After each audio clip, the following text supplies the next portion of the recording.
Farmer ID હેતુ, બરોબર છે. હવે ફાર્મર આઈડી હેતુ છે ને એક નવો સુધારો આવ્યો ને પાછો સુધારો આવી ગયો છે, પણ આપણે આ લાભ લઈ લેવાનો ભેગા ભેગો, એટલે આ બનાવ્યું છે મેં. ફાર્મર આઈડીમાં પેલા એક હતું કે આધાર કાર્ડ મુજબનું નામ હોવું જ જોઈએ. હવે એમાં સુધારો કરી નાખ્યો કે આધાર કાર્ડ મુજબ નામ ન હોય તો પણ થશે, પણ એમાં સરકારે એક પરિપત્ર વચ્ચે બહાર પાડી નાખ્યો છે કે આધાર કાર્ડ મુજબ નામ હોય ને સામાન્ય ક્ષતિ હોય તો સુધારો પ્રાંતે કરી દેવાનો છે. એ પરિપત્ર રદ નથી કર્યો, એટલે આપણે આ પ્રક્રિયા કરી લેવાની. સમજાણું? એનો લાભ લઈ લેવાનો કે 7 નંબરમાં સામાન્ય ક્ષતિ છે આધાર કાર્ડની તો અરજી કરો અત્યારે થાય, કારણ કે સરકારે ઓલો પરિપત્ર નાખ્યો હતો ને, પછી પરિપત્ર શું નાખ્યો, પરિપત્રની અર્થઘટન બહુ અગત્યની વસ્તુ. પહેલા પરિપત્ર શું નાખ્યો, ફાર્મર આઈડી હેતુથી આધાર કાર્ડમાં સામાન્ય ક્ષતિ સુધારો હોય તો પ્રાંતે કરી દેવાનો રહેશે, બરોબર છે. પછી એ પરિપત્ર રદ નથી કર્યો, નવો પરિપત્ર આપ્યો કે ફાર્મર આઈડી હેતુથી નામમાં વિસંગતતા હોય તો પણ ફાર્મર આઈડી મંજૂર કરી દેવાનું છે. એમ ક્યાં કીધું કે આગલો પરિપત્ર રદ કરવામાં આવે છે? એટલે તમે આ સુધારા માટે અરજી દાખલ કરી શકો. સમજાણું? અને એનો જેટલો લાભ લેવાતો એટલો લઈ લેવાનો. આમાં નાના મોટા માતાજીને નિવેદ કરવા પડે, પણ તમારું કામ થાય. સામાન્ય ક્ષતિ સુધારો સામાન્ય કે અસામાન્ય કહેવાય એ નક્કી કરશે. પ્રાંત અધિકારીની વિવેક બુદ્ધિનો ઉપયોગ છે. માનો કે મારું રમણીક લાલ અને રમણીકભાઈ આવા બે નામ હાલે છે તો સામાન્ય ક્ષતિમાં કહેવાય. કુમાર હાલે છે તો સામાન્ય ક્ષતિમાં. એકમાં ખાલી રમણીક હાલે છે, રમણીકભાઈ સામાન્ય ક્ષતિ કહેવાય. પણ રમણીય થઈ ગયું છે તો એ સામાન્ય ક્ષતિ ગણી શકાય. રમેશ થઈ ગયું છે તો ન ગણાય પણ ગણી શકાય. હા, તો સામાન્ય ક્ષતિ સુધારાની અરજી રેડી. હંમેશા બધી જગ્યાએ બધું થઈ જ જાય એવું જરૂરી નથી. નિયમ તો આટલો જ છે સામાન્ય ક્ષતિ સુધારવાનો, મેં તમને પહેલા સમજાવ્યો એટલો જ. પણ જેન્યુન હોય તો કરી લેજો, ખાતેદારી નહીં તૂટે અને પ્રક્રિયાથી સરળ થઈ જાય, કારણ કે અધિકારી હુકમથી કરે છે એટલે બે વસ્તુ તમારી ઊભી રહેશે. સમજાણું?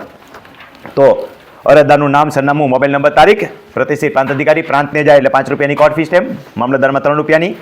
રેવન્યુ 7/12માં સામાન્ય સુધારો કરવા બાબત મહેરબાન સાહેબ શ્રી સવિને 7 નંબર અરજ કરવાની કે અમો જિલ્લો ખાલી જગ્યા, તાલુકો ખાલી જગ્યા, ગામ ખાલી જગ્યા, ખાતા નંબર ખાલી જગ્યાથી ખેતીની જમીન હેક્ટર આરે ખાલી જગ્યા ધારણ કરીએ છીએ. અમો અરજદારના રેવન્યુ રેકર્ડમાં 7/12/8માં અમારું નામ ખાલી જગ્યા ચાલે છે. અક્ષર અક્ષર લખજો, બરોબર છે. સરનેમ આગળ પાછળ કરવી હોય તો થઈ જશે. તમારે જ્ઞાતિ ધર્મના ઉલ્લેખવાળું આવતું હોય તો કાઉન્સમાં કરીને મેં સમજાવ્યું એ થઈ જશે, બરોબર છે. ગઢવી હાલતું હોય ને સરનેમ કરવી હોય હાલે છે ને ઘણાને. 7 નંબરમાં હા પટેલ, ગઢવી આવું બધું આવતું હોય તો એ થઈ જશે.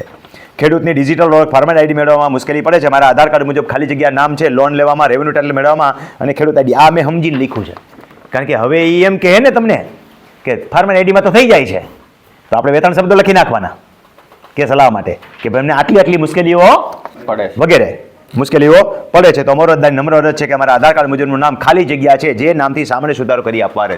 સામાન્ય સુધારો એમને કરી દેશે. મેં કીધું એવો જો વિશેષ સુધાર તમને કહી છે કે લાવ કરી દો, એફિડેવિટ કરી જાઓ. સમજાણું? એટલે એફિડેવિટના આધારે થશે તો એફિડેવિટ કરીને દઈ દેવાનું. એ માગે એ દઈ દેવાનું. સામાન્ય ક્ષતિ સુધારા ભાઈલાલ કુમાર માટે માગતા નથી. અસામાન્ય મેં તમને કીધું એમ એ સામાન્યની વ્યાખ્યામાં લેવાનો થતો હોય ત્યારે વારંવાર ચોખટ કરવાની જરૂર નથી કે ક્યારે થાય ને ક્યારે ન થાય, બરોબર. જો તમે કરાવી શકતા હશો તો થઈ જાય એફિડેવિટના આધારે. અને પછી જે છે સહી કરી નાખો, સાથે જોડાણ 7/12/8 હકપત્રક, આધાર કાર્ડ ને સોગંદનામું. મેં લખી જ નાખ્યું ત્યાં સાથે સોગંદનામું. નીચે સોગંદનામું આપી દીધું છે મેં, બરોબર છે કે આ પ્રમાણે સોગંદનામું દઈ દો. નામમાં સામાન્ય સુધારો કરવા અંગેનું સોગંદનામું. હું નામ, રહેવાસી, ઉંમર, વર્ષ, ધંધો, ખેતી, અમારા સતત ધર્મ પ્રતિજ્ઞા આપું સોગંદ ઉપર જાહેર નીચે મુજબની હકીકત જાહેર કરું છું કે હું અથવા અમો જે હોય તે જિલ્લો ખાલી જગ્યા, તાલુકો ખાલી જગ્યા, ગામ ખાલી જગ્યા, રેવન્યુ ખાલી જગ્યા, ખાતા નંબર ખાલી જગ્યાથી ખેતીની જમીન હેક્ટર ખાલી જગ્યા ધારણ કરું છું. અમો અરજદારના રેવન્યુ રેકર્ડમાં 7/12/8માં અમારું નામ ખાલી જગ્યા ચાલે છે. જ્યારે અમારા આધાર કાર્ડ મુજબ નામ ખાલી જગ્યા આવે છે. જે લોન લેવામાં, રેવન્યુ ટાઇટલ મેળવવામાં તથા ખેડૂતની ડિજિટલ ઓળખ, ફાર્મર આઈડી મેળવવામાં વગેરેમાં મુશ્કેલી પડતી હોય આ સોગંદનામું રેકર્ડમાં સુધારો કરવા હેતુથી કરવામાં આવે છે.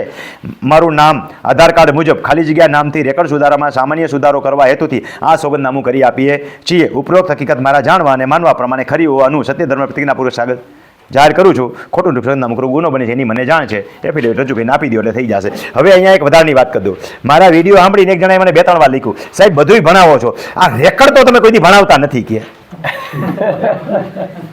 સમજાણું? હવે એ તો અઘરું થઈ ગયું. મેં કીધું તારે આવવું જોઈએ. હકીકતની વાત કરું છું, મજાક કરતો નથી. 2-3 વાર લખ્યા પછી મેં એને કીધું કે એ માટે તારે શીખવા આવવું જોઈએ. હવે આને હું સમજાવો મારે કે દરેક જગ્યાએ તમે લખો છો રેકર્ડમાં સુધારો કરતો રેકર્ડ તો તમે કોઈ દી સમજાવતા નથી.